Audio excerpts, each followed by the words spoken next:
So the first thing that obviously takes place is creation. Creation of humanity, the creation of the universe.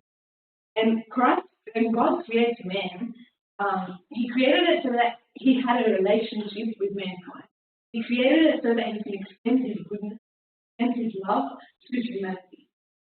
And then you get Adam and Eve, and they come and they sin.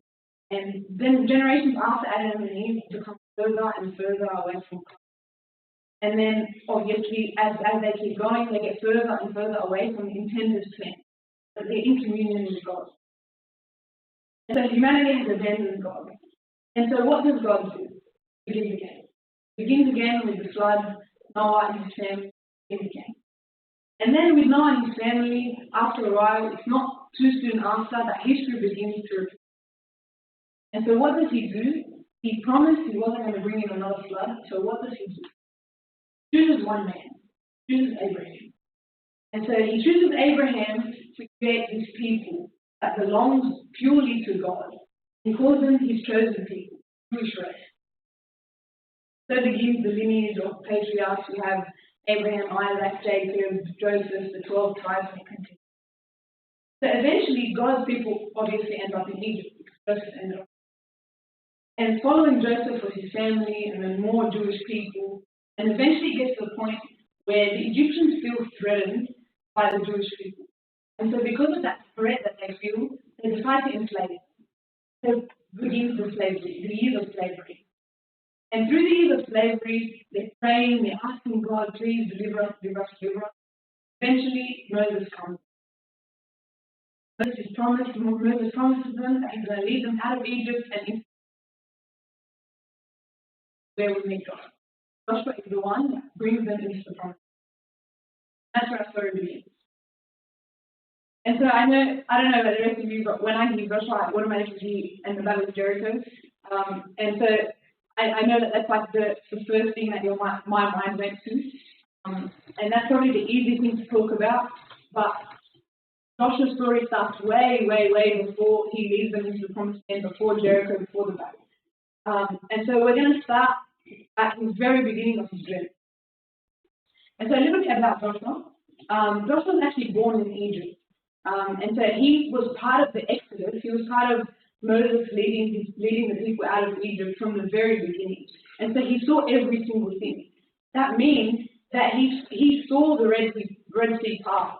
That means that he was probably one of the little kids that was traveling through the Red Sea and seeing all the wonders and the miracles and the incredible things. And so I'm going to look at one of the first times that we hear about Joshua in the Old Testament. And one of the first times is in Exodus 33. And in this moment, we see all of these years of Joshua. We see that he's Moses' disciple at the time. And he went up onto Mount Sinai to receive the Ten Commandments with Moses, or to see him receive the Ten Commandments from God. And in verse 9 it says, "And it came to pass, when Moses entered the tabernacle, that pillar of cloud descended and stood at the door of the tabernacle.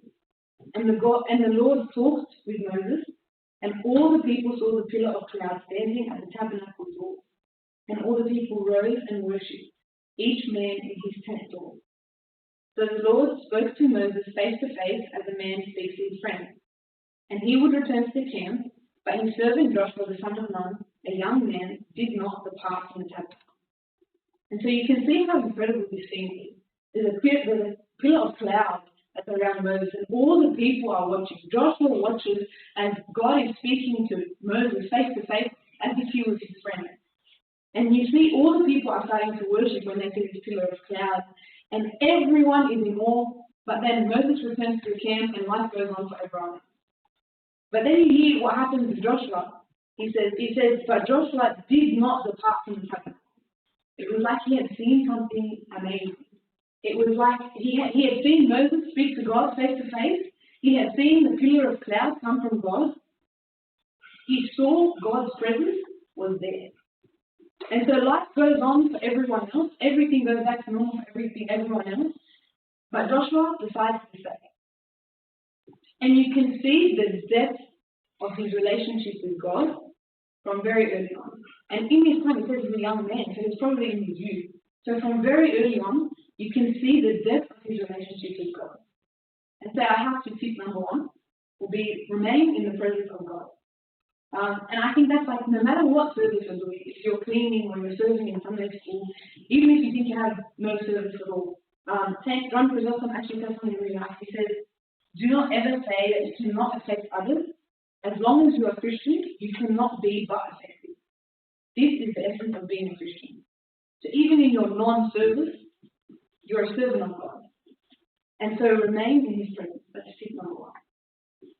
And so we'll move on to the next time that we hear of Joshua in the Old Testament. And again, it's not in the book of Joshua, but it's in Numbers 14. It's verses 1 to 10. I'm going to read it, but just before I do, just a little bit of context about what's happening at the time. The people are now in the wilderness, and Moses wants them to enter into Canaan. This is the land that God has promised them. It's not a promised land, but it's one of the lands that God has promised them. And so before they go in, Moses decides, I'm going to send in 12 spies just to get a feel of what's happening before we take them into battle. And so the 12 spies go in, and they find these giants. They find these huge, large people inside, and these fortified cities, which basically just means protected cities, so it's either protected by a war or whatever else. And so these spies come back, and they report back to Moses. And they say to him, these people are huge. The city is fortified. The situation, impossible. And we have no chance against them. But then Joshua is also one of the spies with them. And his response is slightly different to theirs. And I'll just read it from verse 1. It says, so all the congregation lifted up their voices and cried. And the people wept all night.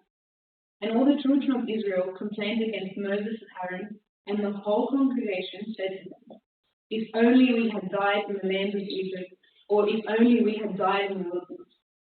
Why has the Lord brought us this land to fall by the sword, that our wives and children should become victims? Would it not be better for us to return to Egypt? So they said to one another, let us select a leader and return to Egypt. Then Moses and Aaron fell on their faces before the assembly of the congregation of the children of Israel. But Joshua, the son of Nun and Caleb, who were among those who had spied out in the land, tore his clothes. And they spoke to the congregation of the children of Israel, saying, the land has passed through to spy out is exceedingly good land, and the Lord is delighted in us. Then he brings us into the land and gives it to us, a land that flows with milk and honey. Only do not rebel against the Lord, nor fear the people of the land, for they are our bread. Their protection has departed from them, and the Lord is with us. Do not fear them. And all the congregation said to stone with them with stones. Now the glory of the Lord appeared in the tabernacle in meeting before all the children of Israel. So basically what happens is the spies go in, and they come back, and they say, Moses, we're stuck. Why did you bring us here? You should have left us in Egypt as slaves. We were better off there. It would have been better if we had just died before coming here. Why would you then bring us here with our wives and our kids to be killed by these giants? And so Moses has no idea what to do, so he falls on his face. And then Joshua comes in and he tears his clothes, which means this is blasphemy. How could you be saying this? And then he speaks and he says, the land we passed through to spy out is an exceedingly good land. The Lord delights in us, then he will bring into us this land and give it to us, a land which flows with milk and honey. Only do not rebel against the Lord, nor fear the people of the land, for they are our bread. Their protection has departed from them, and the Lord is with us. Do not fear them. So 12 spies go in, 10 come out saying, we're stuffed. Only 2 come out saying, oh, this is good land. And these huge giants, they're our bread. So Joshua saw something different. He sees the same giants, the same fortified cities. He sees the exact same path. There's 10 people see one thing, 2 people see completely different. 10 people see a brick wall, 2 see a land flowing with milk and honey. So how? How is it that 2 groups see the same exact thing completely different? And it's almost like a lens. You know, if we have this lens of God, this lens of His grace, we see things through His eyes. And so we have this courage. We're not afraid of anything. We're happy. We don't have this fear. And then I remove this lens, and it's fear, it's anxiety. There's giants, it's a fortified city. We're going to die. and should have stayed in Singapore. And so you see this beautiful characteristic in Joshua. He sees every situation with this lens of God. He sees every situation with courage that God is there with him. And so that's our house number 2. And that's put on the lens of God. I'll tell you a story. A couple of years ago, me and my family went to Europe, and we decided that while we're in Europe, we're going to spend a couple of nights in Spain. And we left after my sister to try on hotels and go hotel hunting for us. And of course, she had to find the most antique hotel just to try and fit in with the experience of Spain. And when we got there, the elevator they had was one of those really old school elevators. So you have to get into the elevator, close the first door, and then close the gate behind you, push the button, and it goes up really, really slowly. And they said that you weren't allowed too many people in the lift. So being a respectful children we were, we let our parents go into the lift first, and we took the stairs. And I guess my parents didn't close the door properly or something must have happened, but 2 seconds after they get into the lift, it stops. And my mum, she doesn't really scare anything. You know, she'll see a spider and she'll go, that's all right, we'll just kill it. She'll hear noises outside, it's all right, God is here, it's okay. But I think the thought of potentially falling through a flight of an elevator shaft may have scared her just a little bit. And so she yelled, she screamed, she yelled at everyone. She yelled at us for bringing her into the elevator. She yelled at the elevator. She yelled at the manager of the hotel. She yelled at the people that made the elevator. She yelled at my dad who was in the elevator with her. She yelled. She was frightened, to say the least. And the whole time, you see the exact opposite with the building manager. The building manager is like, it's fine, this happens all the time, don't worry about it. Harry, they didn't close the door properly, it's okay, they're going to get someone in now. The building manager wasn't looking at it from the perspective of, oh my God, if something happens, this is going to be on the headlines tomorrow, oh my God, this is going to be on the news, I'm stuck, so it's going to be a lawsuit waiting to happen. Instead, he knew, I've seen this before, I know exactly what's going to happen, it's going to be fine. My mom, not so fine. And so you imagine if my mom was looking at it through the lens of the building manager. If she looked at it and thought, okay, like this has happened a million times, not a big deal, they know how to deal with it, someone's going to come, they're going to sort it out, I'm not going to fall through the shaft, it's going to be okay. She probably would have been a little bit less afraid. I don't think she would have been not afraid at all, she was not okay, but she would have been, I think, a little bit less afraid. And so it brings us to the same idea that if we were to put on the lens of God, who has seen everything and done everything and already done a million things for us in the past, then we would not be afraid in anything that we do. And so then that brings us to the last part of the story of Joshua. And we come to the point down the track, Moses is about to die. Much thicker than the track. Moses is about to die, and he needs to appoint a new leader. And this new leader is Joshua. And so we get to a point where they're just about to enter the promised land, but there's just one more hurdle before they get there. And that's crossing of the Jordan River. And like we said before, Joshua had gone through the whole Exodus with Moses. He had gone through the whole thing. So he had seen the Red Sea being parted before his eyes. And so he would have grown up thinking, you imagine a little kid seeing the Red Sea, the only ever time he ever had to cross past a body of water, saw it open before his eyes. You'd imagine that he'd grow up thinking, okay, there's a body of water in front of me, I need to cross it, what do I do? And so you imagine he would be like, okay, we need to hide.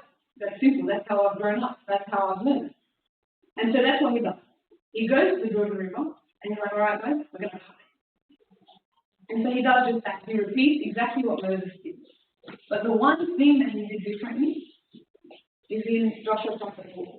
It says, then Joshua called the 12 men who he had appointed from the children of Israel, one man from every tribe. And Joshua said to them, cross over before the ark of the Lord your God into the midst of the Jordan, and each one of you take up a stone on his shoulder, according to the number of tribes of the children of Israel, that this may be a sign among you when your children ask in time to come, saying, what do these stones mean to you?